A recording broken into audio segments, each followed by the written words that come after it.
Welcome to Mousumi's creation. Mousumi's ক্রিয়েশনে সকল বন্ধুবান্ধবদের আরও একবার স্বাগত জানিয়ে আমি মৌসুমি আজকে করে দেখাচ্ছি রুই মাছের রসা।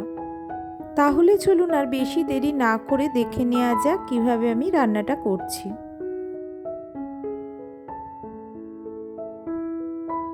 আমি এখানে রুই মাছ নিয়ে নিয়েছি, ভালো করে ধুয়ে নিয়েছি। আপনারা চাইলে কাতলা মাছ দিয়েও রেসিপিটা করতে পারেন। মাছগুলোকে সামান্য হলুদ, সামান্য লবণ আর সামান্য লঙ্কার গুঁড়ো দিয়ে ভালোভাবে মাখিয়ে নিচ্ছি। সামান্য সর্ষের তেলও দিয়ে নিচ্ছি। মাছে অবশ্যই সামান্য সর্ষের তেল দিয়ে নেবেন, তাতে মাছগুলো ফাটবে না ভাজার সময়। সমস্ত মশলা যাতে মাছের গায়ে পৌঁছায় সেইভাবে একটু ধৈর্য নিয়ে মাছগুলোকে মেখে নিচ্ছি। মেখে আমি আধ ঘন্টা রেখে দিচ্ছি। এরপর গ্যাস ওভেন অন করে আমি একটা কড়াই বসিয়ে দিলাম। কড়াইতে আমি মাস্টার অয়েল নিয়ে নিয়েছি। মাছ ভাজার জন্য যতটুকু প্রয়োজন ততটুকু মাস্টার অয়েল নিয়েছি। তেলটা খুব ভালোভাবে গরম হয়ে এলে আমি মাছগুলোকে এক এক করে ভেজে নিচ্ছি।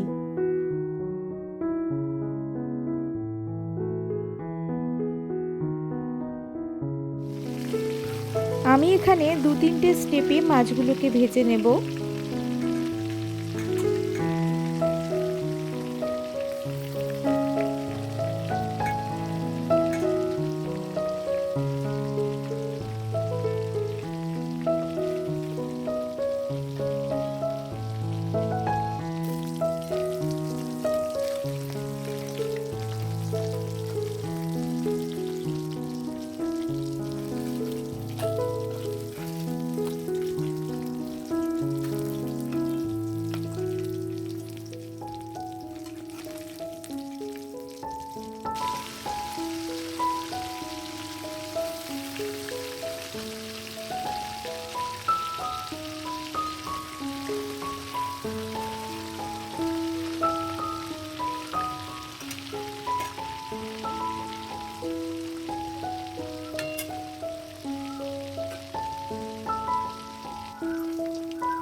আমার সমস্ত মাছ ভাজাগুলো হয়ে গেছে, আমি একটা আলাদা পাত্রে সরিয়ে রেখেছি।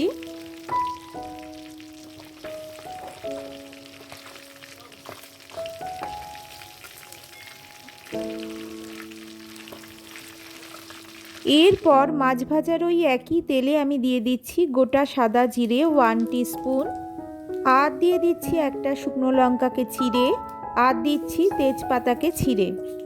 ফোড়নটা থেকে খুব সুন্দর গন্ধ বেরোলে বুঝবেন ফোড়নটা হয়ে গেছে। সেই সময় আমি এইভাবে ঝিরিঝিরি করে পেঁয়াজ কেটে রেখেছিলাম। আমি এখানে 2টো মাঝারি আকারের পেঁয়াজ নিয়ে নিয়েছি, সেটা আমি দিয়ে দিলাম।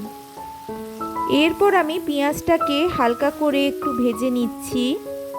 খুব বেশি ভাজার দরকার নেই, হালকা করে কড়াইয়ে নাড়াচাড়া করে নিলেই হবে 5-7 মিনিট। অবশ্যই গ্যাসের ফ্লেমটা লো টু মিডিয়াম ফ্লেমে করে আমাদের রান্নাটা করতে হবে। হাই ফ্লেমে করলে পেঁয়াজগুলো পুড়ে যাবে আর খুব বেশি ভাজা হয়ে যাবে।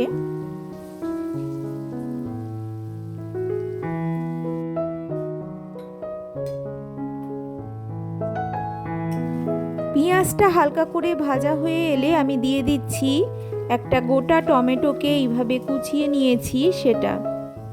আপনারা চাইলে টমেটো পেস্টও দিতে পারেন। আজকে আমি টমেটোটা কুচিয়ে নিয়েছি আর সামান্য লবণ অ্যাড করে দিচ্ছি, এতেই টমেটোটা খুব সুন্দরভাবে গলে যাবে। টমেটো পেস্ট না দিলেও টমেটোটা আমাদের খুব সুন্দরভাবে গলে আসবে। আর দিয়ে দিচ্ছি আদা রসুন বাটা। আমি এখানে 7-8 কোয়া রসুন নিয়েছি আর আদা নিয়েছি 2 ইঞ্চির মতো।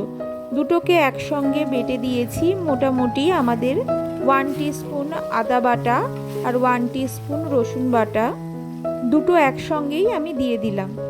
আদা রসুন বাটাটা দিয়ে ভালো করে তেলে নাড়াচাড়া করে নিতে হবে, যাতে টমেটো আর আদা রসুন বাটার কাঁচা গন্ধটা একেবারেই চলে যায়। এরপর আমি সাধারণ কিছু মশলা অ্যাড করে দিচ্ছি ঘরোয়া। হলুদ দিচ্ছি 1 টিস্পুন, জিরে গুঁড়ো দিচ্ছি 1 টিস্পুন, ধনে গুঁড়ো দিচ্ছি 1 টিস্পুন, আর সাধারণ রেড চিলি পাউডার দিচ্ছি 1 টিস্পুন। ঝালটা আপনারা আপনাদের প্রয়োজন অনুযায়ী দেবেন, আমি এখানে খুব অল্প ঝালই ইউজ করছি। আর রঙের জন্য দিয়ে দিচ্ছি Kashmiri red chilli powder 1 teaspoon. আর স্বাদ অনুযায়ী লবণটা অ্যাড করে দিচ্ছি।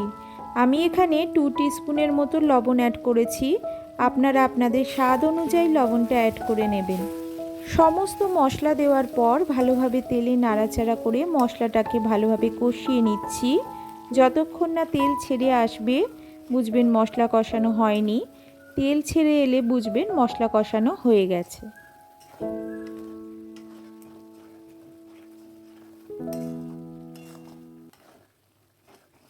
দেখুন বন্ধুরা, সুন্দরভাবে আমাদের মশলাটা কষানো হয়ে গেছে, সাইড দিয়ে তেল ছেড়ে এসছে।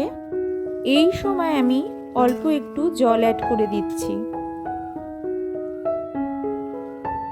আমি আজকে খুব বেশি গ্রেভি রাখবো না, এটা একটু মাখা মাখা হবে।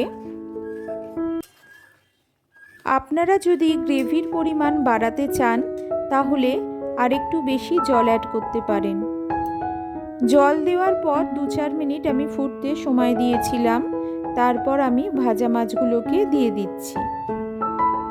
ভাজা মাছগুলো দেওয়ার পর 5-7 মিনিট আমাদের একটু ফুটিয়ে নিতে হবে, তাহলেই আমাদের রুই মাছের রসা একদম রেডি হয়ে যাবে। নামানোর আগে সামান্য গরম মশলা দিতে পারেন। আমার আজকের ভিডিও ভালো লেগে থাকলে অবশ্যই ভিডিওটাকে লাইক করতে ভুলবেন না বন্ধুরা।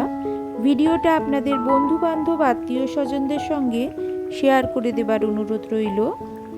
এখনও যদি আমার চ্যানেলকে সাবস্ক্রাইব না করে থাকেন অবশ্যই সাবস্ক্রাইব করে নেওয়ারও অনুরোধ রইল। আর পাশে থাকা বেল আইকনটা অবশ্যই অন রাখবেন, তাহলে আমি যখনই ভিডিও পোস্ট করব আপনাদের কাছে ফার্স্ট নোটিফিকেশান পৌঁছে যাবে খুব সহজে, খুব তাড়াতাড়ি। গ্রেভিটাকে আমি 5-7 মিনিট ফুটিয়ে নিলাম, দেখুন ফুটছে। এবার আমি নামানোর ঠিক আগে সামান্য একটু গরম মশলা দিয়ে দিচ্ছি। গরম মশলা দিয়ে দেওয়ার পর ভালোভাবে নাড়াচাড়া করে মাখিয়ে নিচ্ছি।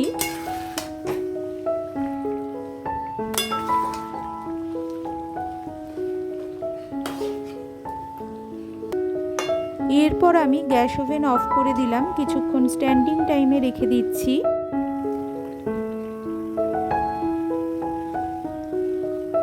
কিছুক্ষণ স্ট্যান্ডিং টাইমে রেখে দেওয়ার পর আমি একটা সার্ভিং বলে এটা তুলে আপনাদের কাছে ফিরে আসছি। দেখুন বন্ধুরা, একটা সার্ভিং বলে তুলে নিয়ে আপনাদের কাছে ফিরে এসেছি। আমি যেভাবে আজকে রেসিপিটা দেখালাম রুই মাছ দিয়ে দেখিয়েছি, আপনারা চাইলে কাতলা মাছ দিয়েও একই ধরনের রেসিপি করে খেতে পারেন। সাদা ভাত, পোলাও, ফ্রাইড রাইস সব কিছুর সঙ্গেই এই রেসিপিটা খুব ভালো যায়। মাছে ভাতে বাঙালি, এই রেসিপিটা সত্যিই বন্ধুরা খেতে খুব সুস্বাদু হয়েছিল। আপনারা অবশ্যই এইভাবে একবার বাড়িতে বানিয়ে খাবেন। আজকের মতো এখানেই শেষ করছি, আবার দেখা হবে অন্য কোনো ভিডিওতে অন্য কোনো দিন। Thank you.